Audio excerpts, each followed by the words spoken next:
Hello friends, welcome to easy study by Tapan. आज आम वर्ग काढ़ार सहज ट्रिक जाना। एक केवल ट्रिक केवल एकक स्थान में 5 थिबा दरकार। से एकक स्थान में जो संख्यार 5 थी से स्थान में आम केवल ये ट्रिक व्यवहार करमि एग्जांपल गोटे नेबा आम धर 25 25 तेरे 25 एकक स्थान में किए अच्छी 5 अच्छी तार वर्ग केमी काढ़ा देखु।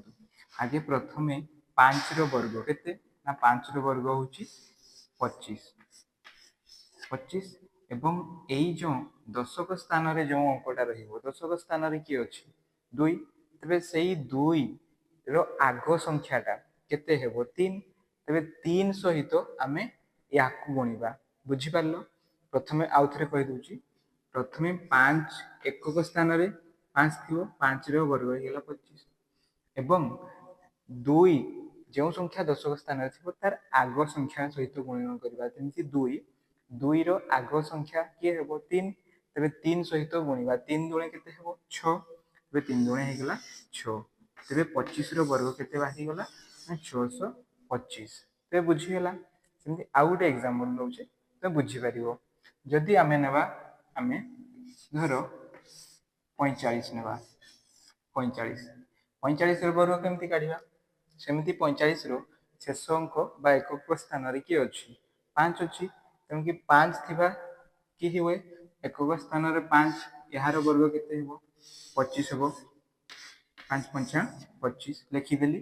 तापर कि कही दशक स्थान में जो अंकटा थी दशक स्थान में जो अंकटा थी तार आग संख्याटा देखा तेज 4 आग संख्या किए 5 4 एक आगे के 5 तो 5 सहित 4 को गुण करवा 5 के 20 5 के लिखिदे 20 ये होगा आमर 45 वर्ग बुझीगला। आउ गोटे एग्जांपल नहीं बुझाऊँ बुझीपार आराम से।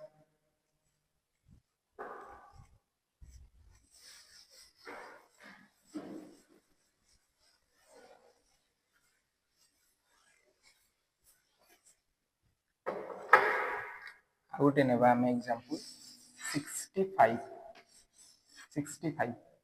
5 अच्छी एकक स्थान में तेज कि कही फास्ट 5 वर्ग के 25 लिखिदेली 5 वर्ग 25 एवं 6 दशक स्थान में जो अंकटा थी कि कही तार आग संख्याटा देखा 6 पर किए आसे 7 तेज 6 क्या सहित गुणन करवा 7 सहित 6 संख्या के 42 6 संख्या के 42 ये गला आमर 65 वर्ग।